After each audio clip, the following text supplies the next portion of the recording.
হয়েছি, সরাসরি আর্থিকভাবে ক্ষতিগ্রস্ত হয়েছি, আমাদের বিভিন্ন অবকাঠামো ক্ষতিগ্রস্ত হয়েছে, প্রাণহানি হয়েছে এবং আমাদের অনেক সেবাও ব্যাহত হয়েছে। তো এই সকল বিষয় নিয়ে আলোচনা এবং মত বিনিময়ের জন্য আমরা আহ্বান করেছিলাম। সেখানে আমাদের ডাক টেলিযোগাযোগ বিভাগের সম্মানিত সচিব ডক্টর মুশফিকুর রহমান উপস্থিত ছিলেন এবং আমরা বিস্তারিত আলোচনা করেছি। তো আজকে শোকাবহ আগস্টের প্রথম দিন, 1 আগস্ট, আমি সাংবাদিক বন্ধুদের কাছে আজকের বৈঠকের সারমর্ম তুলে ধরার আগে আমি গভীর শ্রদ্ধার সাথে স্মরণ করছি সর্বকালের সর্বশ্রেষ্ঠ বাঙালি জাতীয় পিতা বঙ্গবন্ধু শেখ মুজিবুর রহমানকে। আমি স্মরণ করছি বাংলার ভাষা আন্দোলনের সকল শহীদ, ৭১-এর মহান মুক্তিযুদ্ধে ৩০ লক্ষ শহীদ, বীরোত্থাতিক নির্যাতিত মা বোনদের। আমি স্মরণ করছি জাতীয় চার নেতা সহ ৭৫-এর ১৫ই আগস্ট বঙ্গবন্ধুর পরিবারের সকল শহীদ সদস্যদের। আমি আরো শ্রদ্ধা নিবেদন করছি সাম্প্রতিক সময়ে কোটা আন্দোলনকে কেন্দ্র করে যারা প্রাণ হারিয়েছেন সেই সকল বিদেহী আত্মার মাগফিরাত কামনা করছি এবং তাদের শোকাহত পরিবারের সদস্যদের প্রতি সমবেদনা প্রকাশ করছি। আমরা আলোচনায় যেটা লক্ষ্য করলাম যে এখানে আমাদের মোবাইল অপারেটর, বাংলাদেশ কম্পিউটার সমিতি, ই-কমার্স অ্যাসোসিয়েশন অফ বাংলাদেশ, আমাদের সফটওয়্যার অ্যাসোসিয়েশন, আউটসোর্সিং অ্যাসোসিয়েশন এবং ইন্টারনেট সার্ভিস প্রোভাইডার, তাদের সামগ্রিকভাবে আমাদের ডাক, টেলিযোগাযোগ, আইসিটি মন্ত্রণালয় এবং আমাদের বেসরকারি খাত সব মিলিয়ে এই গত সাম্প্রতিক ঘটনার কারণে আমাদের আর্থিক ক্ষতি প্রায় 18,000 কোটি টাকা এবং এই 18,000 কোটি টাকার যে ক্ষতি, অবকাঠামোগত ক্ষতি, তাদের ব্যবসায়িক ক্ষতি, এর পাশাপাশি যেটি সবচেয়ে বড় আশঙ্কা এবং যেটি আমাদের জন্য সবচেয়ে বড় একটা সংকট বা চ্যালেঞ্জ, সেটি হচ্ছে যে আমাদের এই টেলিকম এবং আইটি সেক্টরটা আসলে অনেকটাই বিদেশি গ্রাহক এবং ক্লায়েন্ট বা বায়ারদের নির্ভর করে। কারণ আমাদের একদিকে সফটওয়্যার এক্সপোর্ট, যেটা প্রায় 60 থেকে 70টা দেশে হয়, সেখানে তাদের কিন্তু একটা সুনাম এবং গ্রহণযোগ্যতার উপরেই তাদের কিন্তু ক্লায়েন্টদেরকে ধরে রাখতে হয়। তো এই পরিস্থিতির কারণে যখন সেবা প্রদান করাটা বিঘ্ন হয়েছে, তার ফলে কিন্তু আমাদের বেসিসের যারা সদস্য, যারা সফটওয়্যার এক্সপোর্টার, তাদের কিন্তু একটা বড় ধরনের বিশ্বাস বা আস্থার একটা ঘাটতি হয়েছে। একইভাবে আমাদের আউটসোর্সিং, কল সেন্টার থেকে শুরু করে আমাদের ফ্রিল্যান্সার যারা বৈদেশিক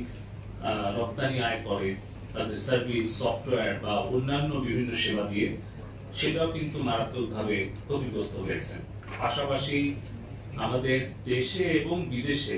যে একটা গোষ্ঠী অপপ্রচারে লিপ্ত হয়েছে বাংলাদেশ সম্পর্কে, এতে দেশের ভাবমূর্তিও কিন্তু অনেকটাই প্রশ্নের সম্মুখীন হয়েছে বিভিন্ন সত্য মিথ্যা অপপ্রচারের ফলে। তো এই সবকিছু মিলিয়ে কিন্তু আমাদের সামগ্রিকভাবে অর্থনৈতিক এবং কর্মসংস্থান, পাশাপাশি আমাদের একটা বিদেশি গ্রাহকদের কাছে আমাদের কিন্তু একটা ভাবমূর্তিরও একটা বড় একটা আমরা ধাক্কা খেয়েছি। তো এই বিষয়গুলো আমরা যেরকম আলোচনা করেছি, সেখান থেকে উত্তরণের পথ কি হতে পারে সে বিষয়ে আমরা আমাদের যারা অংশীজন আছে, যারা বেসরকারি খাতের উদ্যোক্তা এবং ব্যবসায়িক সংগঠনের নেতৃবৃন্দ, তাদের পরামর্শ গ্রহণ করেছি। যেরকম আমরা কতটুকু তাদের আর্থিক ক্ষতিটা কাটিয়ে ওঠার জন্য সহযোগিতা করতে পারি, সরকারের নীতিগত সহায়তা কতটুকু করতে পারি, কতটুকু আমরা আর্থিকভাবে তাদেরকে সহায়তা করতে পারি, কতটুকু আমাদের করার সক্ষমতা রয়েছে খুব দ্রুত সময়ের মধ্যে, সেগুলো আমরা ভেবেছি। যেরকম ইন্টারনেট, আমরা আমাদের সরকারের যে সাবমেরিন কেবল, দুটি কেবল আছে, সিবিবি 4 এন্ড সিবিবি 5, এখান থেকে কিন্তু আমাদের ক্যাপাসিটি প্রায় 7 টেরাবাইট, অর্থাৎ প্রায় 7,000 জিবিপিএস, 7,200 জিবিপিএস। এখান থেকে আমরা আজকে সাবমেরিন কেবল কোম্পানির চেয়ারম্যান, আমাদের ডাক্তার যোগাযোগ সচিব, উনি নিজেই চেয়ারম্যান, এবং ম্যানেজিং ডিরেক্টরকে আমি ফোন করে বলেছি যে আমাদের এখন আইএসপিএবি এবং বেসিস, তাদের যে প্রত্যেকেই কিন্তু বলতে গেলে মানে আমাদের তরুণদের মেধা আর ইন্টারনেট, এই দুটোই কিন্তু হচ্ছে তাদের ব্যবসার মূল চালিকা শক্তি। তো সেই ক্ষেত্রে আমাদের আউটসোর্সিং অ্যাসোসিয়েশন, বেসিস, আইএসপিবি তারা সরাসরি কিন্তু ইন্টারনেট এবং তারুণ্যের যে মেধা, এই এই দুটোর উপরে কিন্তু তাদের ব্যবসায়িক কার্যক্রম সম্পূর্ণ নির্ভর করে। তো আমরা তাদের এই আবেদন বিবেচনায় নিয়ে আমরা সবগুলো তাদের দাবিগুলো শুনেছি, তাদের যৌক্তিক দাবিগুলো পূরণের আমরা আশ্বাস প্রদান করছি। পাশাপাশি ইমিডিয়েটলি যেটা আমরা করতে পারবো সেটা হচ্ছে যে আমাদের ফ্রিল্যান্সার যারা আছে ভাই বোনেরা, তাদেরকে আমরা মাননীয় প্রধানমন্ত্রী জননেত্রী শেখ হাসিনা এর আগেই কিন্তু তাদেরকে একটা আইডেন্টিটি দিয়েছিলেন, একটা রেজিস্ট্রেশন সিস্টেমটা করে দিয়েছিলেন এবং উনি প্রতিশ্রুতি দিয়েছিলেন যে তাদেরকে তাদের যে আয়টা হয় বিদেশ থেকে আউটসোর্সিং এর উপরে একটা ইনসেনটিভ দেওয়ার জন্য। তো আমাদের আইটি, হার্ডওয়্যার, সফটওয়্যার এবং সার্ভিসের ক্ষেত্রে 10% ইতিমধ্যেই আছে এক্সপোর্টের উপরে। ফ্রিল্যান্সার ভাই বোনদেরকেও আমরা আসলে একটা ইনসেনটিভ দিতে চাই। আমি গত পরশুদিন আমি বাণিজ্য মন্ত্রী মহোদয়কে একটা অনুরোধ পত্র দিয়েছি এবং আমরা আরো জোর দিয়ে এটা চেষ্টা করবো যাতে ফ্রিল্যান্সাররা একটা প্রক্রিয়ার মধ্য দিয়ে ICT division, post telecom division, আমাদের অ্যাসোসিয়েশন তাদের সহযোগিতা নেই। যেরকম বেসিসের কোনো মেম্বার যদি ক্যাশ ইনসেনটিভ চায় তাহলে বেসিসের কিন্তু একটা প্রত্যয়ন পত্র বা এক ধরনের মেকানিজম আমরা বাংলাদেশ ব্যাংক হিসেবে করেছি। সেরকম ভাবে বাণিজ্য মন্ত্রণালয়, ডাকটিভি যোগাযোগ আইসিটি মন্ত্রণালয় মিলে আমরা একটা মেকানিজম দাঁড় করাবো যাতে করে খুব দ্রুত সময়ের মধ্যে আমাদের এই 7 লক্ষ ফ্রিল্যান্সার ভাই বোনেরা তারা আউটসোর্সিং এর উপরে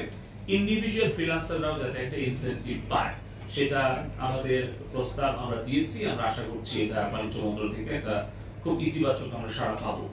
দ্বিতীয়ত আমাদের ইন্টারনেটের দামটা আসলে যাতে গ্রাহক পর্যায়ে এবং ব্যবসায়িক পর্যায়ে আরো কমানো যায়, যেটা ইতিমধ্যেই গত 15 বছরে মাননীয় প্রধানমন্ত্রী জননেত্রী শেখ হাসিনা কমিয়ে পার এমবিপিএস এখন তো 60 টাকার নিচে নামিয়ে এনেছি আমরা, এবং এটা ছিল 85,000 টাকা পার এমবিপিএস 15 বছর আগে। আমাদের আসলে ব্যবসায়িক নেতৃবৃন্দ বলছিলেন যে গত 15 বছরে আমাদের যে ডিজিটাল বাংলাদেশের যা অর্জন, আজকে আমরা এই সংকটকালীন সময়ে এবং 2 বছর করোনাকালীন সময়ে যেটা আমরা উপলব্ধি করলাম যে আমরা প্রযুক্তি এবং ইন্টারনেটের উপরে কতটুকু নির্ভরশীল, এটা আমাদের ব্যবসায়িক কার্যক্রম, আমাদের যে কোনো শিক্ষা কার্যক্রম, স্বাস্থ্য কার্যক্রম, এটা কিন্তু আমরা উপলব্ধি করতে পেরেছি। এই জায়গাটা থেকে আমাদের এই তারুণ্যের মেধা এবং প্রযুক্তির শক্তিকে আমরা কাজে লাগিয়ে কিভাবে 41 সাল নাগাদ একটি উন্নত, সমৃদ্ধ, একটা প্রগতিশীল আমরা সোনার বাংলাদেশে পরিণত হব, স্মার্ট বাংলাদেশে পরিণত হব, তার জন্য আমাদের এই সংকটকালীন সময় থেকে আমাদের যে অভিজ্ঞতাটা তৈরি হলো সেটা কিভাবে কাজে লাগানো যায় এবং কখনোই যাতে বাংলাদেশে ইন্টারনেট কখনোই সম্পূর্ণ ব্যাহত না হয়, তার জন্য আমাদের যারা ব্যবসায়িক নেতৃবৃন্দ আছেন তাদের পরামর্শ আমরা গ্রহণ করেছি। কিভাবে বিজনেস কন্টিনিউটি প্ল্যান করা যায়, কিভাবে ইমার্জেন্সি ইন্টারনেট নেটওয়ার্কটা আমরা প্রোটোকল একটা তৈরি করতে পারি, যাতে করে আমাদের ব্যাংকিং সেক্টর কিন্তু আমরা চালু রাখতে পেরেছিলাম, কিন্তু আমাদের মোবাইল ফাইন্যান্সিয়াল ওয়ালেট কেন কাজ করতে পারলো না, কিংবা আমাদের সিভিল এভিয়েশন কাজ করলো হয়তো আমরা আরেকটা সেক্টর হয়তো আমরা কাজ করতে পারলাম না, কিংবা আমাদের আসলে রিডান্ডেন্সিটা কেমন হওয়া উচিত, কিংবা সাবমেরিন কেবল থেকে ফাইবার অপটিক্যাল কেবল আন্ডারগ্রাউন্ড আসবে, সেখানে ওভারহেড কতটুকু যাবে, বা ওভারহেড যদি যেতেই হয় তাহলে তার নিরাপত্তাটা কেমন থাকবে, এই সামগ্রিক বিষয় নিয়ে আমরা কথা বলেছি। একটা হচ্ছে বর্তমানে আমাদের যে টেলিকম এবং আইসিটি সেক্টরের যে ক্ষতি, সেটা কিভাবে কাটিয়ে ওঠা যায়। তার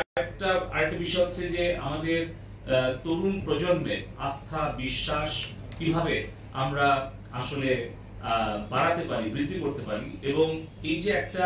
কর্মসংস্থানের যে একটা ঝুঁকি তৈরি হয়েছে সেটা কিভাবে আমরা কাটিয়ে উঠতে পারি। আমাদের আইসিটি ডিভিশনের একটা ইন্টার্নশিপ প্রোগ্রাম আছে যেখানে আমরা লক্ষাধিক তরুণ তরুণীকে আমরা ইন্টার্নশিপের আওতায় আনতে পারবো। আমাদের এনহ্যান্সিং ডিজিটাল গভর্নমেন্ট প্রোগ্রাম আছে যেখানে আমরা ইউনিভার্সিটিগুলোর মাধ্যমে আমাদের যে দেশীয় ইউনিভার্সিটি আছে সরকারি বেসরকারি, সেখানেও হয়তো আমরা প্রযুক্তি খাতে আরো লক্ষাধিক তরুণ তরুণীকে আমরা